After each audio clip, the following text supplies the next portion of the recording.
Comienza La Tierra Prometida con Beatriz Ozores.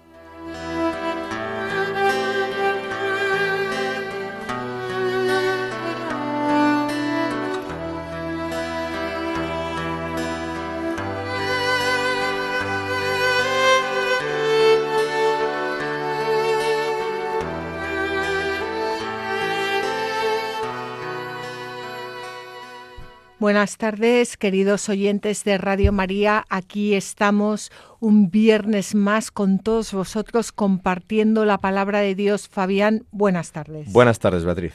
Venga, vamos a comenzar invocando al Espíritu Santo. Espíritu Santo, eres el alma de mi alma, te adoro humildemente. Ilumíname, fortifícame, guíame, consuélame. Y en cuanto corresponde al plan eterno, Padre Dios, revélame tus deseos. Dame a conocer lo que el amor eterno desea en mí. Dame a conocer lo que debo realizar. Dame a conocer lo que debo sufrir. Dame a conocer lo que con silencia, modestia y en oración debo aceptar, cargar y soportar. Sí, Espíritu Santo, dame a conocer tu voluntad y la voluntad del Padre. Pues toda mi vida no quiero ser otra cosa que un continuado perpetuo sí a los deseos y al querer del eterno Padre Dios. Amén. Amén, qué oración tan bonita. ¿Ves? Y además está en línea con todo lo que llevamos diciendo. Sí. De la verdadera libertad, ¿no? Es del padre Kentenich. Que el padre Kentenich es el fundador de Schoenstatt. Correcto. Y cuando él tiene una frase, este también estuvo, pero este por los nazis. El padre Chichik por los soviéticos y este por los nazis. Y él dice que en el campo de concentración era más libre que fuera. Que la libertad está dentro y que él lo descubrió estando en el campo de concentración. Y es lo mismo. Es que esto tiene una lógica que es muy difícil de entender, pero si tú estás en el campo de concentración o estás en un lugar donde tienes, o sea, tú lo que puedes hacer ahí es mirar en tu interior y buscar a Dios en tu interior, porque todo lo que sea mirar al exterior y tienes momentos de silencio, momentos de sufrimiento en los que buscas a Dios. En cambio, cuando estás en este mundo, pues igual estás súper divertido en un barco o en el cine o andando por la calle, entonces o con el móvil o viendo una película, las cosas te dispersan muchísimo. Sí, pero esto, no sé si alguna vez lo has meditado, pero yo sí, en algún momento de mi vida. En realidad, el planeta Tierra es una cárcel muy grande, ¿eh? O sea, tampoco no podemos salir de aquí. Estamos aquí y estamos sometidos a las leyes de la naturaleza y estamos sometidos a las leyes de los estados y estamos sometidos a las leyes de la sociedad y estamos sometidos... en realidad, esta vida es bastante carcelaria, ¿eh? Aunque podemos disimularlo mucho. Y es de la idea de lo que se trata, ¿no? Pero en realidad es bastante carcelaria esta existencia, ¿eh? Salvo que descubras esa libertad interior. Claro, pero es que igual hasta suena un poco frívolo decir que esta vida es un poco carcelaria. Bueno, Santa Teresa decía que esta vida era una mala noche en una mala posada. Lo decía Santa Teresa. Vamos. Sí, bueno, pero bueno, pues decir, hombre, joder, si estuvieras en un gulag, bueno, o en un campo de concentración, vale, pero bueno, estando en la calle, teniendo libertades civiles, en principio no, en fin, muchas cosas, hombre, ¿por qué? ¿Cómo te atreves a frivolizar diciendo que esta vida es carcelaria? Ya, pues en realidad, si te lo planteas un poquito, pues es probable que mucha gente viva como si estuviera preso, ¿eh?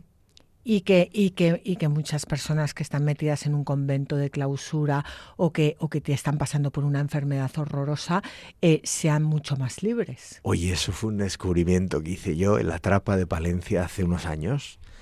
Yo tenía un concepto de los monjes, en fin, de aquella manera. Y tuve el privilegio enorme de pasar unos días con ellos, dentro, viviendo en clausura. Me dejaron vivir con ellos. Oye, y yo salí de allí impresionado. dije, no tenía ni idea de que aquí dentro pudiera haber hombres tan felices. Algunos, otros no, claro. Pero algunos. Yo encontré algún monje que este tío es un tío feliz, feliz. Y no es posible de entender. Ahí fuera, pobrecitos, ¿no? Estos tíos. Pero tíos completamente realizados, felices, humanos, con dolores, sufrimientos, tal, ¿no? Problemas, pero felices. Y dices, ¿cómo es posible esto? Y es verdad. Bueno, y lo son. porque pensamos que la felicidad te la da el hacer lo que te da la gana, pero claro que sí, yo también he estado viviendo en un convento, he estado pasando 2 semanas en clausura y te cuento lo mismo. Pero visto desde Pero es fuera, incomprensible, ¿eh? claro. Sí, sí. Bueno, vamos a hablar de nuestro amigo Job. Estamos en el libro de Job. No hemos terminado el prólogo que teníamos, yo había preparado el prólogo para el primer programa de Job y vamos por el tercero, pero no pasa nada, porque esto es un disfrute, esto no se trata de ir rápido. Decíamos que en el prólogo había 3 escenas. La primera era la presentación de Job, sus cualidades y sus posesiones, que abarca el capítulo 1, versículos 1 al 5, y que se resume en que Job era un hombre íntegro, recto, temeroso de Dios y alejado del mal, el hombre más potentado de todo Oriente. La segunda escena es el diálogo de Satán con Dios y la prueba a la que le somete el justo. Satán le pide permiso al Señor y le dice, sí, es tan justo tu siervo Job, ya verás si le quitas todos sus bienes.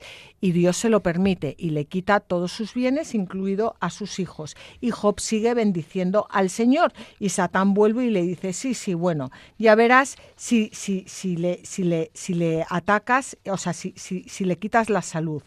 Y Dios le dice, seguirá siendo justo, ya lo verás. Total, ¿qué hace el demonio? Hiere a Job con una úlcera maligna desde la planta de los pies hasta la coronilla. ¿Y qué hace Job? Job sigue bendiciendo a Dios. Y además no solo eso, sino que su propia mujer se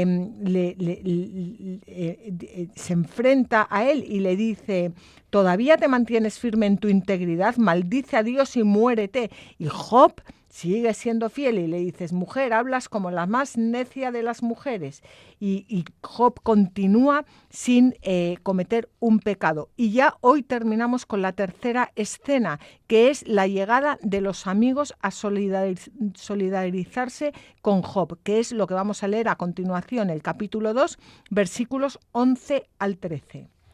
3 amigos de Job se enteraron de toda la desgracia que le había acaecido y vinieron, cada uno desde su región, para acompañarle y consolarle. Eran Elifaz, el temanita, Bildad, el suagita, y Sofar, el naamatita. Cuando le vieron desde lejos, no le reconocieron. Entonces alzaron su voz y lloraron. Se rasgaron las vestiduras y lanzaron polvo al aire sobre sus cabezas.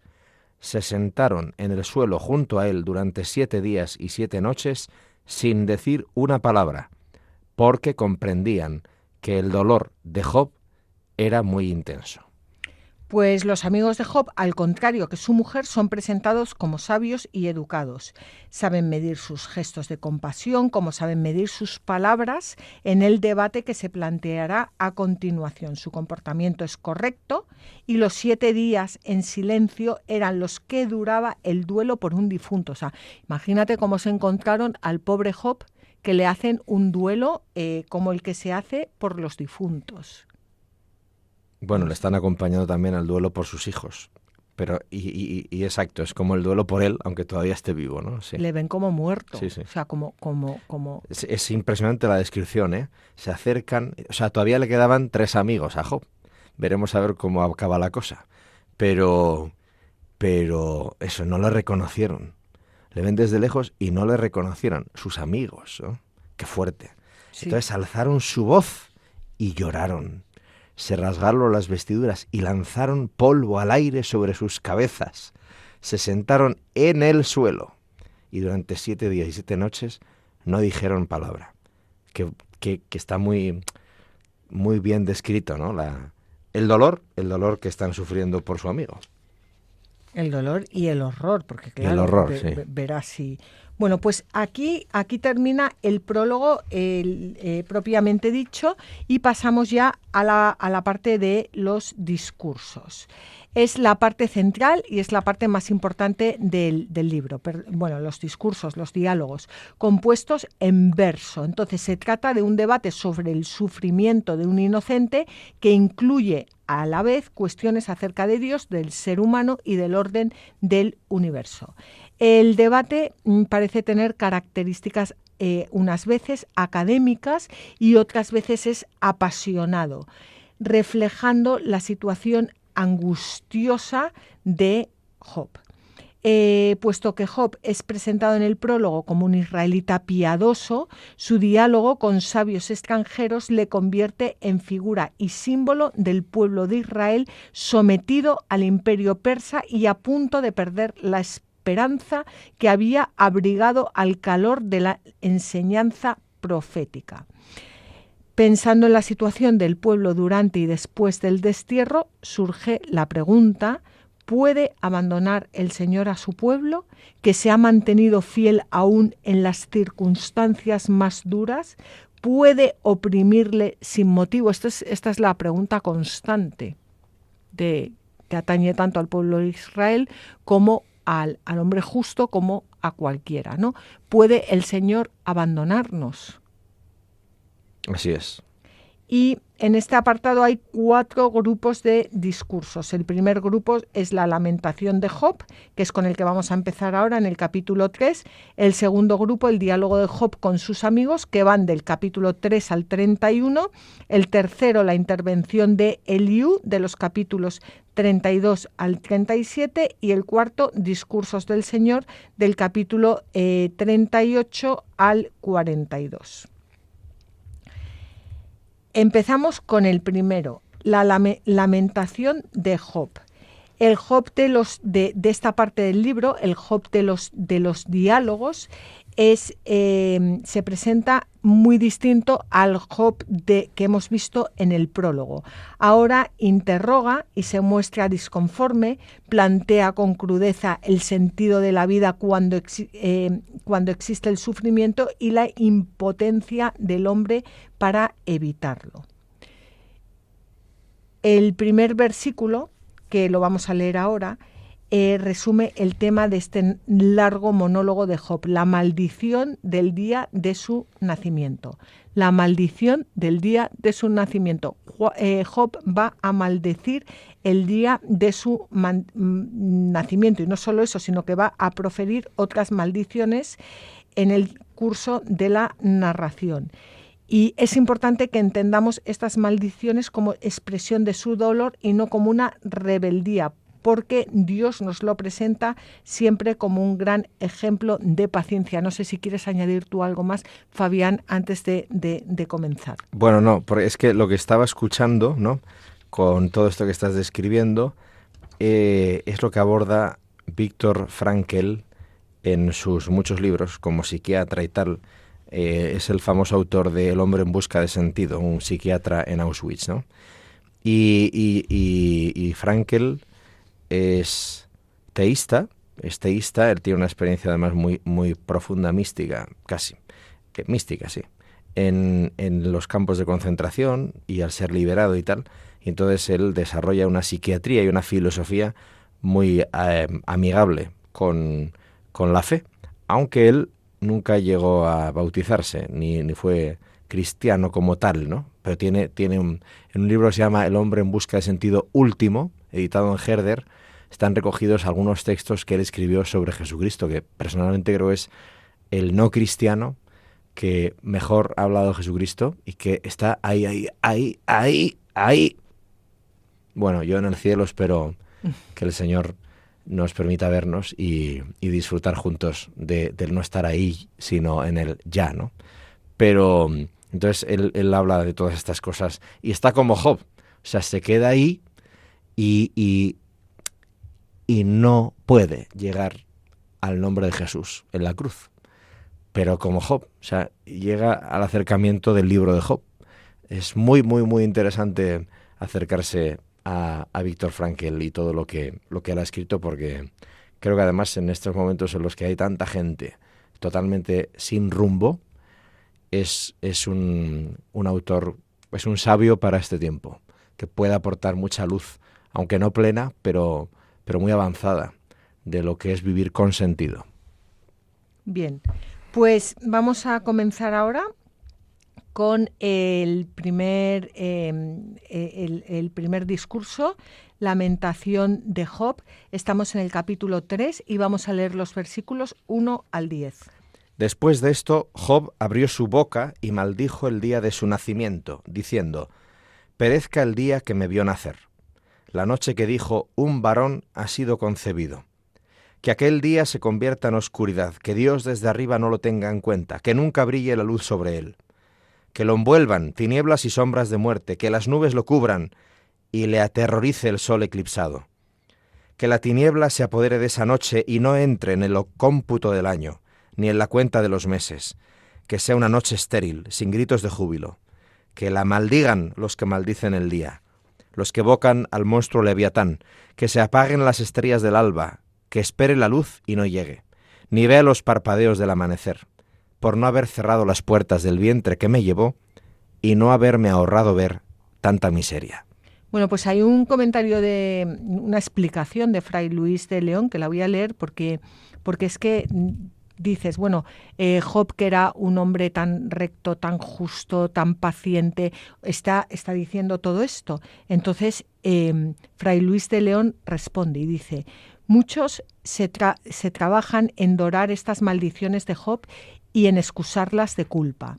Y porque les parece que maldecir uno su nacimiento en la manera que aquí Job le maldice es señal de ánimo impaciente y desesperado, hacen fuerza a lo que dice y lo tuercen por diferentes maneras y, a mi parecer, sin razón.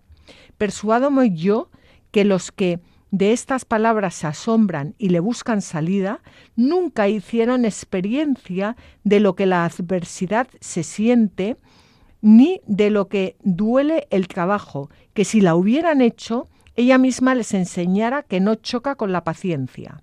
Cristo, ejemplo de perfecta paciencia, aunque los males que padeció cayó siempre, en lo último de ellos al fin se queja y con voz dolorosa y grande, vuelto a su Padre, le dice: Dios mío, ¿por qué me has abandonado? Mostrándonos que no era impaciencia al quejarse, sino que era de hombres, como él verdaderamente lo era, el sentir el dolor y el querellarse cada uno de lo que le duele. Es fantástico. Hombre. Fray Luis de León, ¿verdad? Y él hablaba a sabiendas, ¿no? Este fue procesado por la Inquisición, es el que escribió la famosa, la Oda a la vida retirada, ¿no? Y este es del que se cuenta la anécdota famosa. Era profesor, quiero recordar, de Salamanca, y después de ser procesado, pues le levantaron el proceso y entonces fue absuelto y volvió a su cátedra, ¿no? Entonces el primer día de clase había entre los alumnos algún infiltradillo, a ver si decía alguna cosita y podían reabrir el proceso inquisitorial contra él. Y entonces el tío empieza a hablar en clase y lo primero que dice es: bueno, como decíamos ayer, y se acabó el rollo, ¿no? Entonces ya algunos, los espabiladillos se fueron, porque ya dijeron: este no nos va a dar mucho que hacer. Y entonces ya pudo seguir dando clase, ¿no? Pero bueno, Fray Luis de León, qué cosa tan espectacular, ¿no?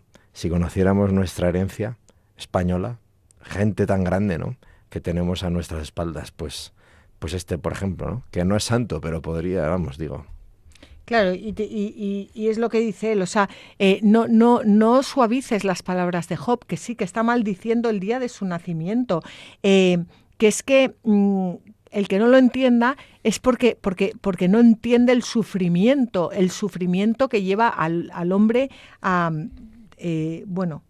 y lo explica muy bien. Y también al revés, ¿no? Este poema, como se nota que ya estamos en la zona del poema, del libro, la parte central, ¿no?, que describe la noche del nacimiento y la maldice, ¿no?, que no hubiera llegado nunca a la luz, que las estrellas, en fin, no, los parpadeos del amanecer no los vea y tal. Esto es como cuando hay personas, ¿no?, que a veces lo oímos de... es bueno abortar porque para traer a un niño o una niña a este mundo, con lo que le espera, pues es un acto de amor impedir que llegue a nacer, porque lo que le espera es mucho sufrimiento, ¿no? Un mundo tan oscuro, tan injusto que hemos creado, bueno, pues un acto de amor ahorrárselo, entonces abortarlo. Bueno, se alinea un poco con este poema, ¿no? No, nada que ver ya con una atrocidad, ¿no? En Estados Unidos, una mujer que abortó porque se enteró que tenía un niño. Y entonces, en previsión del monstruo que iban a hacer, porque era un niño y no una niña, pues lo abortó, ¿no? Para no traer a un hombre más a la tierra. Entonces, claro, la maldición, ¿no? de la vida. La maldición de la vida. El elogio de la muerte que te evita esta vida que es desesperanzadora, en el fondo, ¿no? Un castigo vivir, ¿no? ¿Cómo voy a traer hijos a este mundo? Bueno, pues se acerca bastante, ¿no? El poema. Y sin embargo, el libro baja hasta ahí. Baja hasta ahí para poder levantarse, ¿no? Lo mismo que hace Cristo. Padre, Padre, ¿por qué me has abandonado? Señor, Señor, ¿por qué me has abandonado? Empieza ahí, Salmo 22, ¿no? Baja hasta allí para poder levantarse desde allí, ¿no? Baja hasta el fondo para poder levantarse y con él levantar a todos, ¿no? Claro, esta es la dinámica de la redención, que no nos evade de la realidad, pero que no nos encierra en la desesperación. Por eso el Evangelio es tan necesario hoy, frente a la angustia de la existencia, frente a la desesperación de la vida, saber que podemos bajar hasta el fondo porque es allí donde el Cordero de Dios se mantiene en pie aun habiendo sido degollado. Nos espera. Claro. Ahí estamos. Bueno, vamos a hacer un breve descanso y continuamos.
Queridos oyentes de Radio María, continuamos en el programa La Tierra Prometida. Estamos en el micrófono Fabián Melendi y Beatriz Ozores.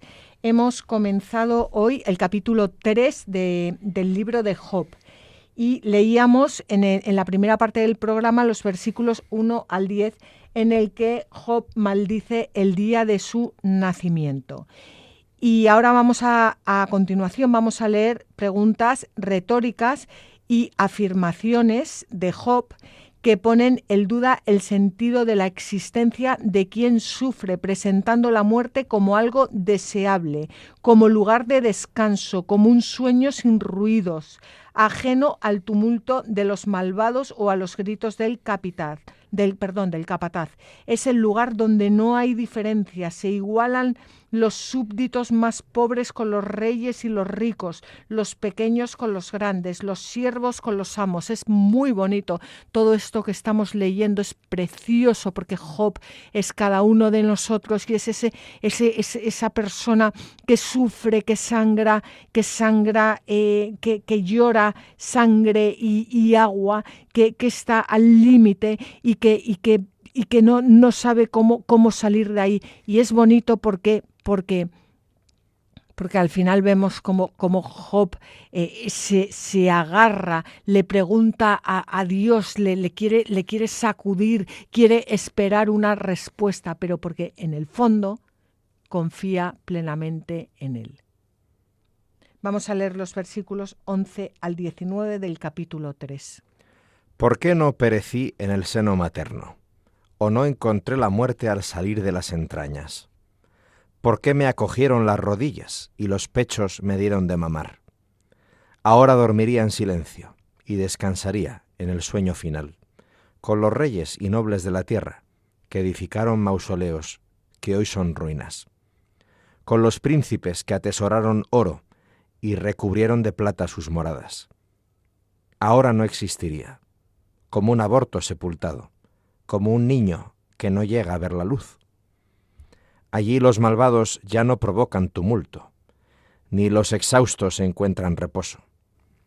Juntos descansan los prisioneros sin oír los gritos del capataz. El pequeño y el grande se igualan, el esclavo se libera del amo. Bueno, es muy bonito cómo está escrito esto. Por ejemplo, en el versículo 12 dice: ¿por qué me acogieron las rodillas y los pechos me dieron de mamar? El padre reconocía al niño como suyo, recibiéndolo en las rodillas. Es que, si no, muchas veces tampoco entendemos. Y en el versículo 13 dice: ahora dormiría en silencio y descansaría en el sueño final. Job habla ya de la inmortalidad del alma. Y bueno, más adelante se va a hablar del dogma de la resurrección, pero aquí Job ya la vislumbra. Y algunos padres, al igual que Job, también ven la muerte como una salida de un mundo impuro y una liberación del dolor. Vamos a leer, por ejemplo, a Ezequiel de Jerusalén. Es deseable gozar de la creación de Dios. Llegar a ser hombre y recibir la imagen de Dios es un honor, pero no el demorarse en esta vida impura, que fascina a muchos hombres, mas no es deseable para los justos. Tampoco la salida de esta tierra es una tristeza, puesto que la muerte es descanso de las penalidades. La muerte es un sueño, y salir del cuerpo es un descanso. Pues a la luz de la revelación posterior y sobre todo de la muerte y resurrección de nuestro Señor Jesucristo, la muerte adquiere un nuevo sentido, porque ya no es solo descanso de los sufrimientos, sino también inicio de la recompensa, como nos dice el libro del Apocalipsis. Bienaventurados los muertos que desde ahora mueren en el Señor. Sí, dice el Espíritu, que descansen de sus trabajos porque sus obras les acompañan. Y de esta forma, para el cristiano, la muerte se convierte en la antesala de la resurrección definitiva. Porque, como dice la primera carta de los tesalonicenses, dice: porque si creemos que Jesús murió y resucitó, de igual manera también Dios, por medio de Jesús, reunirá con él a los que murieron. Es que al adentrarnos en estos libros del Antiguo Testamento, vemos como el comienzo de lo que después Jesucristo nos va a revelar. Así es, así es. Y la última parte de este soliloquio, que son los versículos 20 al 26, que vamos a leerlo ahora, plantea la pregunta sobre Dios casi sin nombrarlo. Pero un momentín, es que la respuesta de Dios a la pregunta del hombre no es una idea, no es un argumento, no es una frase. Cuando la Biblia dice que la palabra se hizo carne, es Dios comunicándose en un ser humano, ¿no? En Jesús. Por eso la respuesta de Dios es un nombre propio, es una persona, es Él mismo en nuestra condición. Es Jesús, ¿no? Por eso la respuesta excede absolutamente el nivel de la pregunta. Y es intolerable, prácticamente, ¿no? Si no tienes la gracia, es intolerable la respuesta, ininteligible, no se entiende. La respuesta a la pregunta por el sufrimiento del inocente es Jesucristo. Y entonces hay que adentrarse en el misterio de Jesucristo, en la relación personal con Él, a través de la Iglesia, los sacramentos, la revelación en la Biblia, la experiencia de los místicos, la propia vida en la que, por la gracia del Espíritu Santo, empiezas a reconocer, a leer bien, a tener la inteligencia para reconocerlo en todas las cosas. Y eso adquieres la libertad interior. Entonces, es que esto está hablando de una experiencia, un proceso de transformación personal. La respuesta a la pregunta por el sufrimiento del inocente es un camino de transformación personal en la relación con Jesucristo. A ver, de lo que estás contando me venía a la mente algo que igual puede también ayudar. Y es que cuando hablamos de la redención de Cristo, de la salvación de Cristo, o por lo menos a mí me pasa, pero me imagino que si me pasa a mí le pasará a mucha gente. O sea, yo siempre tiendo a verlo como que Jesucristo ha venido y nos ha salvado, como algo ajeno a mí. O sea, como algo que ha ocurrido. O sea, yo creo firmemente que Jesucristo vino y que Jesucristo murió y que Jesucristo resucitó, pero como que está ahí, ¿no? Y eso, bueno, pues yo intento, pero es que no es así. Es que Jesucristo vino, Jesucristo se encarnó, pero se encarnó al morir. Al morir y al resucitar, no es que Jesucristo me haya salvado, es que Jesucristo me ha injertado en su cuerpo místico, se ha desposado conmigo, que formo parte de la Iglesia y quiere que yo forme parte, o sea, que yo soy parte de esa salvación. No es algo ajeno a mí, no es que ya me ha salvado y entonces yo ahora pues ya estoy salvada y entonces a ver cómo yo puedo tener un encuentro personal con Él para ver si yo acojo esa salvación. Sí, bueno, sí, nos ha salvado. Cosa que es verdad también. Sí, claro que es verdad, pero no como algo exterior, no como a ver si yo digo, vale, sí, Señor, la acojo. No, que la acojo quiere decir que es que yo me meto, o sea, acojo que Jesucristo se quiera desposar conmigo y que yo forme parte de esa muerte, que yo muera con Él y que yo resucite con Él, pero no como desde algo ajeno y desde el exterior, sino que me mete ahí. Entonces es lo que a mí me cuesta muchísimo todavía entender y comprender y vivir, que es que me está injertando ahí, que es que cuando hablo de la Iglesia es que no es algo tampoco ajeno a mí, es que la Iglesia es su cuerpo místico y yo estoy ahí metida y entonces Él quiere desposarse conmigo, pero dentro de la Iglesia, y ya no es algo ajeno a mí. Claro, sí. Es que esto es... Claro, entonces acoger la salvación no es, o sea, muy bien, nos ha salvado, vale, fenomenal, salvación objetiva. Y ahora viene la salvación subjetiva, ¿no? Yo tengo que acoger esa salvación, pero acoger esa salvación no es decir sí, yo la acojo y punto. Es meterme ahí, o sea, es formar parte de su cuerpo místico, y es lo mismo en el matrimonio, porque tú antes decías, es que es muy difícil, claro. ¿Cómo vives eso? O sea, en el matrimonio... no es decir, vale, yo meto a Cristo en mi matrimonio. No, no, no, no, no. O sea, sí y no. Sí, es mucho más. Es como injertar mi matrimonio en Cristo. O sea, no es como que yo hago partícipe a Cristo y entonces, ay, qué bonito. No, es como injertar mi matrimonio en Cristo. Es otro nivel. Claro, por eso es un sacramento. Claro. Es otro nivel. Es Sí, otra sí, cosa. sí, sí, claro, claro. Es una transformación de nuestra comprensión de la realidad y de nuestro ser, dejando que se cristifique, Eso. divinice, que también dicen los Eso. teólogos. Claro, entonces no es algo ajeno a mí, Eso. sino que es lo que me puede ocurrir a mí, porque Cristo me mete en él para que yo participe de la vida de Dios, pero al mismo tiempo él entra en mí, de tal manera que vive en mí, se manifiesta en mí, me transforma porque me habita. No soy yo el que vive, sino Cristo quien vive en mí, que dice la famosísima frase de San Pablo, ¿no? Claro, ¿qué es eso? Claro, por eso cuando tú decías que todos estos santos que han encontrado la libertad en el Gulag, en los campos nazis, en el tal, porque han vivido esto. Claro. Claro, entonces la libertad no está en hacer lo que me da la gana, la libertad está en vivir en Cristo y que Cristo viva en mí. Esa es la verdadera libertad. Pero es muy difícil entenderlo y más vivirlo.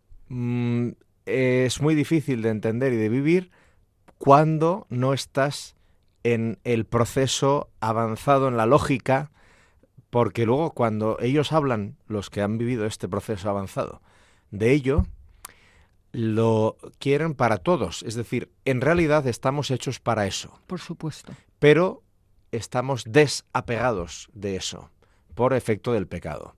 Y por eso estamos a por uvas. Pero en realidad nosotros estamos hechos, creados para vivir eso. Uh-huh. O sea, nosotros existimos para ser santos, para ser divinizados. Y nos resulta algo ajeno y en eso vemos el efecto del pecado. Pero porque estamos enajenados de nosotros mismos. Es decir, por usar un término de Carlitos Marx, estamos alienados. Pero no estamos alienados por la sociedad, la religión y todo el rollo. No, estamos alienados por el pecado. Porque nuestra verdadera identidad y naturaleza y destino es ser cristificados, pertenecer a la humanidad de Cristo, ser unidos a la humanidad de Cristo. Por eso nuestra vocación última es la esponsalidad con Cristo, de cada uno de nosotros. Y al estar unidos a Cristo, pues ser divinizados y que Él viva nuestra humanidad. Por eso, pero es que eso es el cristianismo. En la Santa Misa, el sacerdote vierte una gota de agua en el cáliz con vino antes de la bendición y de la consagración, y dice eso, que el agua unida al vino sea signo de nuestra comunión con aquel que quiso compartir con nosotros nuestra humanidad. Es esta la fe cristiana, ¿eh?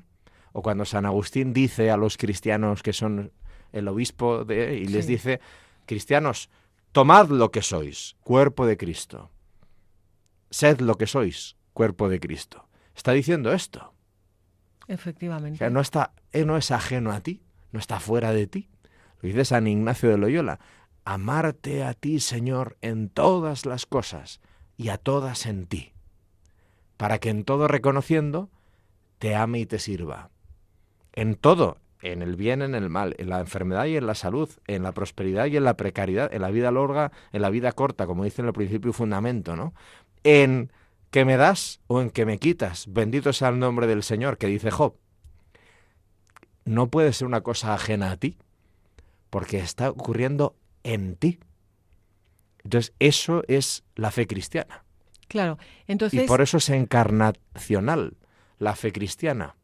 Y cuando la transformamos en una cosa, una historia ajena a mi vida, por lo tanto a mi persona, a mi identidad, pues eso es una herejía.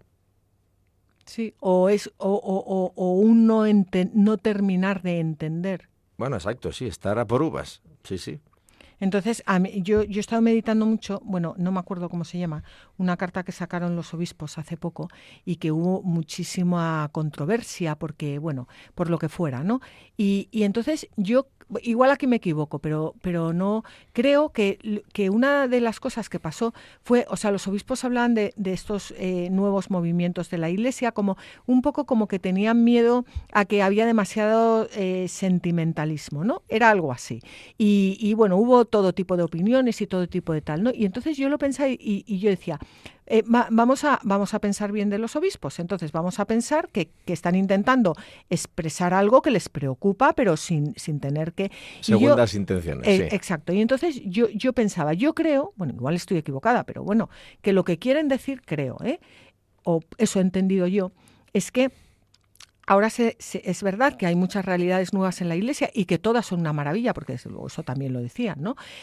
Pero pero contemporáneamente muchas veces se da mucha importancia a la adoración, a las canciones, y está genial. Y se va a una adoración y están ahí todos los jóvenes con la guitarra cantando unas canciones preciosas y es maravilloso y bendito y alabado sea Dios. Pero a lo mejor el 80% de esos jóvenes, o el 90% o el 70%, no ha ido a misa ese día, ha ido a alabar. Entonces, genial, maravilloso, bendito sea Dios, porque, bueno, yo tengo a mi hija metida ahí, o sea, y qué maravilla. Pero no hay que perder de vista que el centro es la Eucaristía, o sea, el centro es comer el cuerpo de Cristo, beber la sangre de Cristo, y luego viene todo lo demás. Y a veces se da más importancia al no sé si me estoy explicando. Sí, porque al final lo que creo que quiere decir el documento, y está bien dicho, de los obispos del que estamos hablando, es que tiene que ser un proceso de transformación de la persona y de la vida de la persona. Y eso es el efecto de la Eucaristía, ¿no?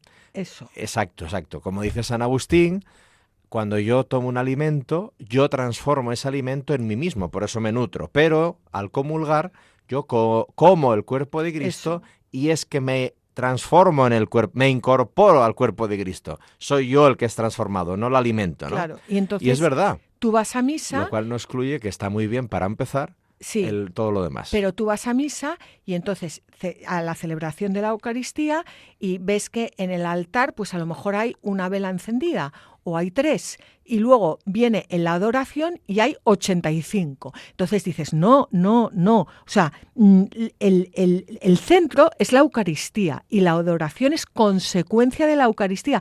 Pero claro, estás confundiendo a las personas si enciendes 7.000 velas para la adoración y solo una para la Eucaristía. Entonces, yo creo que la cosa va, bueno, creo, un poco por ahí, ¿no? Pero a lo que íbamos, o sea, es vivir dentro, o sea, vivir, dejar que Cristo nos despose y vivir en Cristo. Ser parte del cuerpo místico de Cristo. Eso es. Ser cristiano, sí. Bueno, pues vamos a leer ahora los versículos 20 al 26 del capítulo 3 para poder terminar en este programa esta primera parte ya de los diálogos. ¿Para qué dar a luz a un miserable y traer a la vida a uno lleno de amargura? A los que ansían la muerte que no llega y la buscan con más afán que un tesoro. A los que se llenarían de alegría si se toparan con su propia tumba, al hombre al que se le ha cerrado el camino, porque Dios le tiene acorralado. Mi único alimento son mis sollozos, como abundantes aguas mis gemidos. El mal que más temo me llega, lo que más me aterra me sucede. No tengo paz ni sosiego, no descanso, estoy turbado. Perdón, que he hablado antes de tiempo. Esta última parte del soliloquio de Job que hemos leído, los versículos 20 al 26, pues manifiestan el hecho de que Job no encuentra respuesta en medio de su dolor, pero al hacer las preguntas deja entender que tiene que haber alguna respuesta. Y muchos repiten con Job la misma queja, ¿no? La vida temporal está llena de aflicciones y pasa entre agitaciones y trabajos penosos. Y dice San Gregorio: ¿quién es el que no se haya martirizado por los dolores, atormentado de cuidados y poseído de temores? Lloramos y reímos. La tristeza acompaña a la alegría. Tenemos hambre y nos saciamos, pero apenas saciados, el hambre nos asedia nuevamente. La sed agota nuestras fuerzas, el calor abate, el frío hiela. Suspiros, lágrimas, sollozos de todas partes, miserias universales, variadas infinitamente y sin número. El rico tiene sus aflicciones y a menudo muy grandes. El pobre no cesa de tenerlas. Los pequeños están expuestos a su influencia y los grandes no se hallan exentos de ellas. Bueno, pues es que ¿quién no sufre? Y la mayoría de los comentaristas justifican esta intervención de Job explicando que no hay pecado en el anhelo de no seguir viviendo cuando la vida está cargada de dolor, que el pecado está en el suicidio practicado o deseado. También Jeremías maldijo el día de su nacimiento y no pecó. Y los místicos, aunque sean por motivos distintos, experimentaron también deseos de morir, como tú has dicho antes, Fabián, por sus anhelos de la vida del cielo. Y de ahí que Santa Teresa de Jesús pudiera exclamar: y tan alta vida espero que muero porque no muero. Y yo creo que podíamos leer, es un poco largo este comentario de Dídimo el ciego, pero bueno, es muy bonito. Así que si te parece, Fabián, vamos a leerlo. Con estas palabras se manifiesta la preparación de Job contra el adversario. Porque incluso Pablo, que se mantenía en vela y poseía la esperanza y la gracia del Espíritu, se apostaba frente al enemigo sabedor de que para los santos la lucha no es contra la sangre y la carne, sino contra las potestades, contra las autoridades, contra los poderes cósmicos de las tinieblas, contra los espíritus del mal, y contra el propio príncipe del mal, el diablo, quien como un león anda siempre buscando a quien devorar. Sin embargo, incluso así, en vela como estaba, no se olvidó de Job el diablo, pues lo reclamó para ocasionarle lo que le ocasionó, desdichas a las que Job llama ira, por ser penalidades, aunque sabía que no las soportaba por culpa de su maldad, pues dice: sé que se probará que soy un hombre justo. También en otros pasajes a las penalidades se les da el nombre de ira. En efecto, dice la Escritura: envías tu ira y los consumes como una caña. Pero cuando oigamos la expresión ira de Dios, no pensemos que este sentimiento suyo es el del tipo de las emociones humanas, porque tal sentimiento no nace para ser enviado, pues se oculta en el alma, mientras que de la ira de Dios se dice que se envía. Envías tu ira, efectivamente, lo cual viene a significar penalidades, ya que éstas sí se envían, y es por lo que Job les da el nombre de ira. Bueno, pues lo que hemos estado comentando, como Dios se sirve del sufrimiento para purificarnos y para hacernos semejantes a Él. Sí, el autor de este último texto es Dídimo el Ciego, que es un tío espectacular, muy poco conocido, de la escuela de Alejandría, siglo IV, que se quedó ciego a los 4 años, era discípulo de Orígenes, y es un gran teólogo, muy poco conocido. Hace unos siglos se dejó de estudiar y tal, pero investiga un poco sobre él. Un tío apasionante. Bueno, pues ciego desde los 4 años. Y todo lo que aprendió y luego enseñó, pero fue profesor, una cosa eruditísima este hombre, pero muy piadoso a la vez, un santo, ¿no? No está canonizado, pero... perdón, igual sí está canonizado. Pero ciego. Joder, una dureza muy dura, en la vida, vivir ciego y dedicarte a la educación. En el siglo IV, perdona. O sea, una vida muy dura, ¿no? Y sin embargo, un tío que enseñó a tantos, que tanto bien hizo, que alababa a Dios, que dio gloria a Dios con su vida, ¿no? Y era ciego. Pues sabía de lo que hablaba, ¿no? Sí, porque era ciego, pero ciego, veía. No veía con los ojos de este mundo, Sí. pero veía con los ojos de Dios. Era sabio. Sabio. Es. Bueno, pues damos las gracias a nuestros oyentes por haber estado con nosotros en este programa. Estaremos de nuevo dentro de 15 días y sabéis que podéis escuchar el programa u otros programas anteriores en el blog latierraprometida.es. También podéis pedirlo en el teléfono de Radio María 91 822 8010 o en la página web www.radiomaria.es. Escribidnos al mail latierraprometida@radiomaria.es y como siempre os animamos a que cojáis vuestras Biblias y no dejéis de leerlas, meditarlas y rezarlas, porque en los libros sagrados el Padre que está en los cielos sale amorosamente al encuentro de sus hijos para conversar con ellos.